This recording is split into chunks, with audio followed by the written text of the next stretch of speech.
그걸 우리에게 말씀하고 계시는 것입니다. 또 두 번째로는 우리의 몸을 하나님 앞에 드리는데 어떻게 드리냐? 산 제물로 드려라 라고 말씀한다는 것이죠. 함께 하겠습니다. 산 제물로 드리라. 산 제물로 드리라. 산 제물, 지금 살아있는 제물로 드려야 된다 하는 것을 말씀하는 것입니다. 이 말은 구약의 제사와는 좀 다르지요. 구약시대 때 하나님 앞에 제사를 드릴 때는 어떻게 합니까? 제 예배자가 하나님 앞에 드릴 제물을 가져오면 제사장 앞에서 그 제물을 잡아 죽이지요. 그래서 죽이면서 그 피를 받아가지고 그 피를 제단에 뿌리고, 그리고 이제 그 짐승의 각을 뜨게 되는 거지요.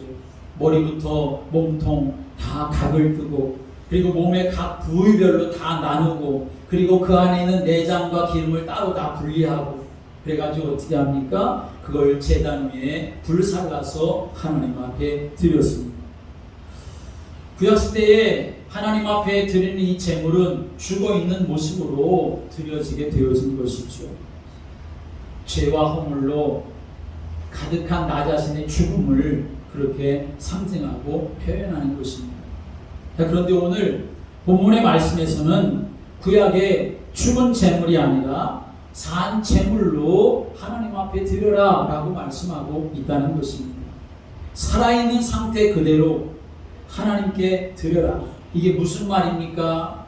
내 자신이 살아있는, 나의 자아가 살아있는 그런 모습으로 하나님 앞에 드리는 것이 아니라 하나님의 그 구원의 생명의 에너지가 가득한 그런 상태로, 성령에 충만한 그러한 상태로 하나님 앞에 우리 자신을 가장 좋은 상태로 최고의 것으로 하나님 앞에 우리 자신을 드리는 그러한 예배를 우리에게 말씀하고 있는 것입니다.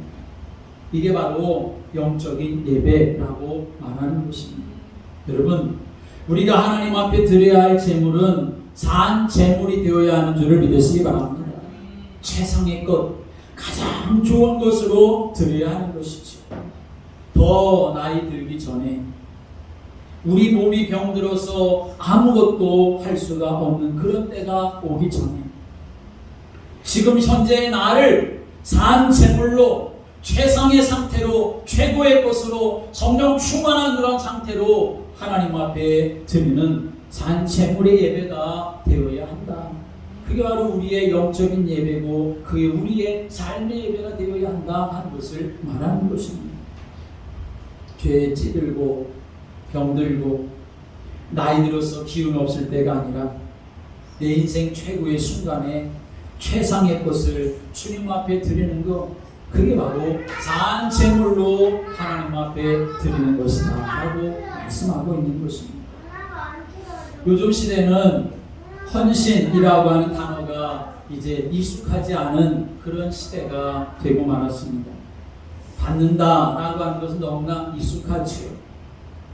그런데 드린다라고 하는 것은 참 어색하고 또 불편해합니다. 은혜 받는다, 성령 받는다, 축복 받는다라고 하니, 받는다라고 하는 말은 참 많이 하지만 하나님 앞에 내 삶을 드립니다, 내 시간을 드립니다, 내 물질을 드립니다 라고 하는 이 헌신이라고 하는 말은 참 부담되고 주저하고, 그래서 점점 이 헌신이라고 하는 말이 사라져가는 그런 시대가 되고 말았습니다. 여러분, 하나님 나라에는 똑똑하고 능력 있는 사람이 필요한 것이 아닙니다. 하나님의 나라에는 어떤 사람이 있어야 되느냐? 정말 주님을 사랑하고 주님께 자신을 자한 제물로 드리는 사람이 필요한 것입니다. 하나님은 그런 사람을 통해 일하시고 그러한 삶을 통해서 하나님이 영광 받으시는 줄을 믿으시기 바랍니다. 함께 하겠습니다. 너희 몸을 드려라. 산 제물로 드려라. 우리가 하나님 앞에 영적인 삶을 살아가고 영적인 예배자로 삶을 살아가고 믿음의 삶을 하나님께 영광 돌리며 삶을 살아가려고 한다면 우리 몸을 하나님 앞에 드려야 된다는 것이요, 산 제물로 드려야 한다는 것입니다. 그렇다면 우리의 삶이 거룩한 산 제물로 가장 좋은 상태로 하나님께 드려지려면 어떻게 해야 되겠느냐 하는 것입니다. 오늘 2절의 말씀에 이렇게 말씀하죠. 2절 말씀을 다 같이 함께 읽겠습니다. 시작. 너희는 이 세대를 본받지 말고 오직 마음을 새롭게 함으로 변화를 받아 하나님의 선하시고 기뻐하시고 온전하신 뜻이 무엇인지 분별하도록 하라. 아멘. 여기 보면 우리 자신을 산 제물로 하나님께 드리기 위한 원리가 두 가지가 담겨져 있습니다. 자기 마음대로 아무렇게나 살면서 자기 자신을 산 제물로 하나님께 드릴 수는 없지 않겠습니까?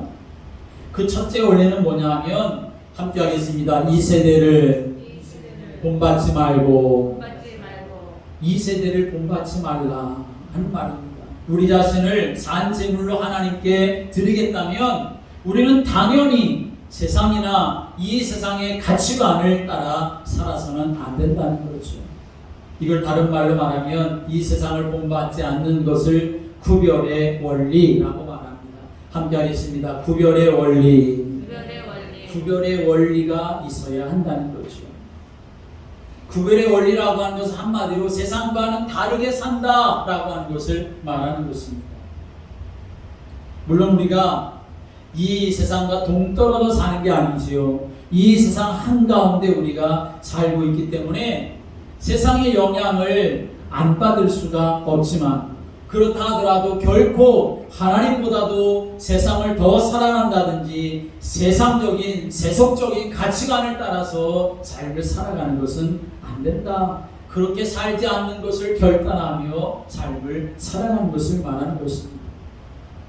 아니 그렇다면 우리가 세상과 동떨어져 사는 것이 아니고 세상 한가운데 살고 있는데 그렇다면 어디까지가 거룩한 것이고 어디부터가 세속적인 것일까? 그 경계는 도대체 무엇일까?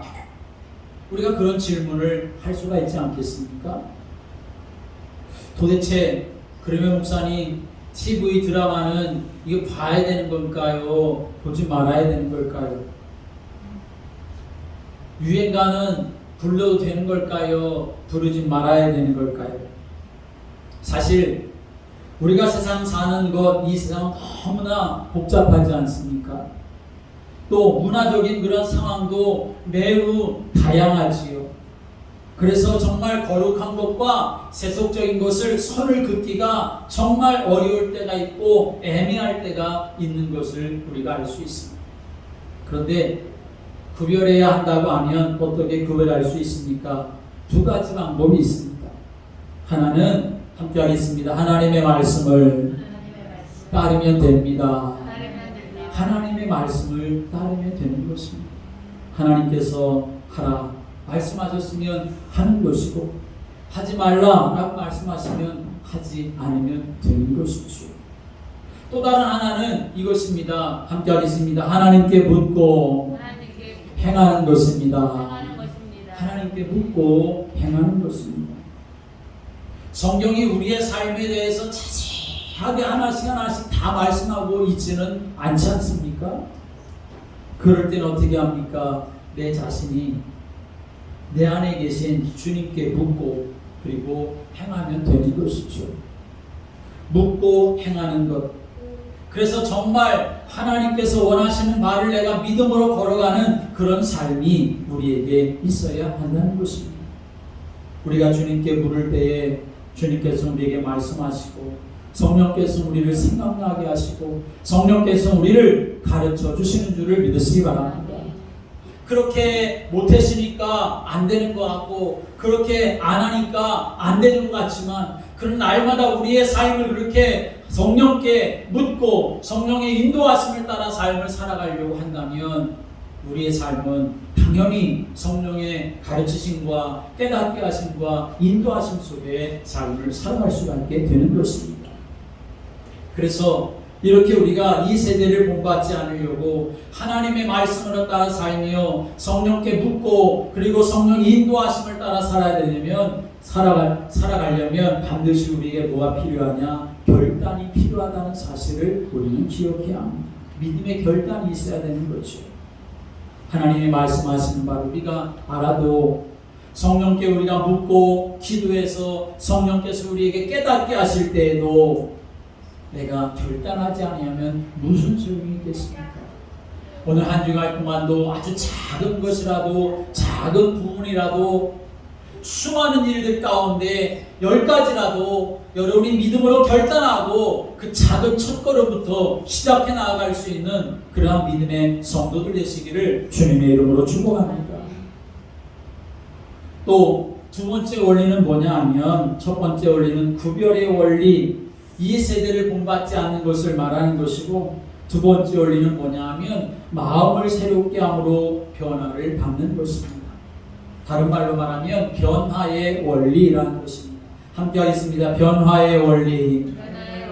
변화의 원리라고 하는 것은 무슨 말이냐? 한마디로 성령으로 거듭나는 것을 말하는 것입니다.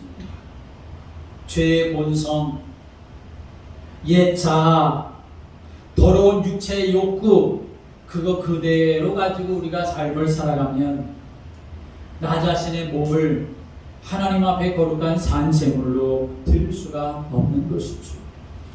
하나님께 드려지는 산제물이 되기 위해서는 마음을 새롭게 하고 변화를 받아야 하는 것입니다.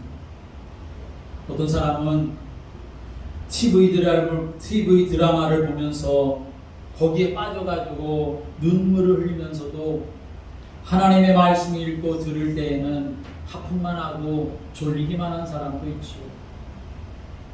어떤 사람은 세상 노래가 나오면 그저 거기에 흥이 나가지고 자기도 모르게 장단을 맞추고 있는데, 그런데 찬송을 부르면 이상하게 아무런 감동도 없는 사람도 있습니다. 기도하다가 아예 잠들어 버리는 사람도 있지요. 왜 그렇습니까? 그 영혼이 변화되지 않았기 때문에 그런 것입니다. 그런 사람은 예수 그리스도로 거듭나야 하는 것입니다. 거듭나지 않고서는, 다시 말해서 그 마음이 새로워지지 않고서는 하나님의 선하시고 기뻐하시고 온전하신 뜻이 무엇인지 분별할 수도 없다는 것이죠. 주의 성령께서 그 마음과 생각 속에 강력하게 역사하시는 그런 삶을 우리가 놓치고 살아간다면 우린 자신을 하나님 앞에 거룩한 산 제물로 드리는 삶을 살아갈 수가 없다는 것입니다. 여러분, 소돔성에 살던 롯에 대해서 알고 있지 않습니까? 그 롯의 아내는 나중에 어떻게 되고 말았습니까? 소금 기둥이 되고 만 것을 우리가 알지요. 하나님의 은혜로 소돔성에서 구원을 받았습니다. 하나님이 천사들을 보내서 롯과 그의 아내와 그의 두 딸의 손을 잡아서 멸망받을 소돔성에서 이끌어냈습니다. 그런데 이 롯의 아내는 기껏 소돔성에서 그렇게 천사의 손에 이끌려서 구원받아 나왔음에도 불구하고 돌아보거나 들에 머물지 말라고 하는 이 천사의 경고를 무시하고 뒤돌아보다가 그만 소금 기둥이 되고 말았던 것입니다. 왜 뒤돌아보았겠습니까? 몸은 소돔성 밖에 나와 있지만 마음은 여전히 그 소돔성에 머물러 있었기 때문에 그랬던 것이죠. 여러분, 몸과 마음 전체가 하나님 앞에 여러분이 설 수 있게 되기를 주님의 이름으로 축복합니다. 내 마음만 하나님 그러는 게 아니라 내 삶 전체가, 내 생활이 하나님을 향하여 있고 하나님을 바라보고 주와 동행하는 그러한 믿음의 삶이 되어야 하는 것입니다. 마음에 이렇게 새로움을 받는 그런 삶이 있어야 하는 거죠. 요한복음 3장에 말씀하면 예수님이 사람이 거듭나지 아니하면 하나님 나라를 볼 수 없다라고 말씀하시죠. 그때 율법 교사였던 니고데모가 예수님께 질문합니다. 아니, 나처럼 늙은 사람이 어떻게 거듭날 수가 있습니까? 그럼 어머니 태 속에 들어갔다가 다시 나와야 된다는 말입니까? 라고 이렇게 질문하지요. 그때 예수님은 말씀하십니다. 내가 진실로 내게 이르노니 사람이 물과 성령으로 거듭나지 아니하면 하나님 나라를 볼 수 없느니라 라고 말씀합니다. 어떻게 거듭난다고 하셨습니까? 물과 성령으로 거듭난다. 죄사함을 받고 성령님이 우리 안에 오셔야 그래야 우리의 영이 거듭나고 마음이 새로워질 수가 있다는 것입니다. 주의 성령님이 내게 오셔서 내 주인이 되실 때에, 주의 성령님이 내게 오셔서 내 마음과 생각을 주장하실 때에, 사도 바울 표현대로 한다면 나는 죽고 내 안에 그리스도께서 사셔야, 그래야 내가 내 몸을 거룩한 산 제물로 하나님께 드리며 영광 돌리는 삶을 살 수가 있다라고 하는 것입니다. 마음을 새롭게 하고 변화를 되려면 예수님이 우리 안에 오셔야만 가능한 일입니다. 예수님이 어떻게 오십니까? 예수님을 내가 영접할 때 예수님이 내 안에 오시는 것입니다. 예수님이 내 안에 오셔서 내 안에 성령으로 역사하시는, 다시 말하면 이제는 내가 주인 되는 것이 아니라 예수님이 나의 주인이 되심을 내가 고백하며 그 인도하심을 따라 삶을 살아가려고 할 때에 내 자신을 하나님 앞에 거룩한 산 제물로 드리는 삶이 될 수가 있는 것이죠. 사랑하는 여러분, 정말 구원받은 사람은 자신의 몸과 삶을 하나님 앞에 산 제물로 드리게 되어 있습니다. 최상의 상태로 하나님 앞에 나의 최고의 것을 드리며 감사함으로 삶을 살아가는 것입니다.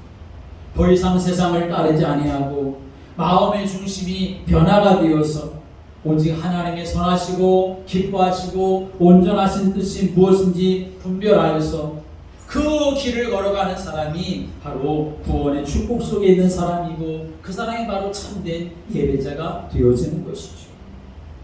오늘도 하나님께서 우리에게 말씀하시는 바, 하나님께서 기뻐하시는 거룩한 산 제물로 우리가 드려지게 되어지는, 그래서 영적인 예배자가 되어지고, 이 세대를 본받지 아니하고 오직 마음을 새롭게 함으로 변화를 받아서 하나님이 기뻐하시고 또 하나님께서 원하시는 그러한 믿음의 길을 담대하게 걸어갈 수 있는 믿음의 삶이 되시기를 주님의 이름으로 축복합니다.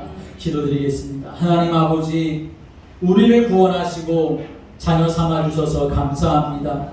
하나님, 이제 더 이상 우리는 세상에 속한 자가 아니라, 세상을 따라갈 자가 아니라, 마귀에게 속으며 살아갈 자가 아니라, 우리 육체를 따라갈 사람이 아니라 주의 성령이 우리 안에 오셔서 하나님이 기뻐하시는 믿음의 길을 걸어갈 사람으로 우리를 불러주신 줄을 믿습니다. 주님, 우리 몸을 하나님이 기뻐하시는 거룩한 산 제물로 드리는 은혜의 삶이 되게 하여 주옵소서. 하나님, 이 세대를 본받는 자가 되지 아니하게 하시고 변화를 받아서 정말 무엇이 하나님 기뻐하시는 뜻인지 분별하여 믿음의 길을 담대히 걸어가는 저희들이 되도록 성령께서 우리를 주관하여 주옵소서. 더 이상 내가 주인 노릇하는 인생이 아니라 나는 죽고 오직 내 안에 그리스도 되시는 예수님이 살아 성령으로 역사하시는 삶이 될 수 있도록 주께서 우리를 다스려 주옵소서. 예수 그리스도의 이름으로 기도드립니다. 아멘. 찬송가 212장 찬송 드리면서 예물 봉헌하겠습니다.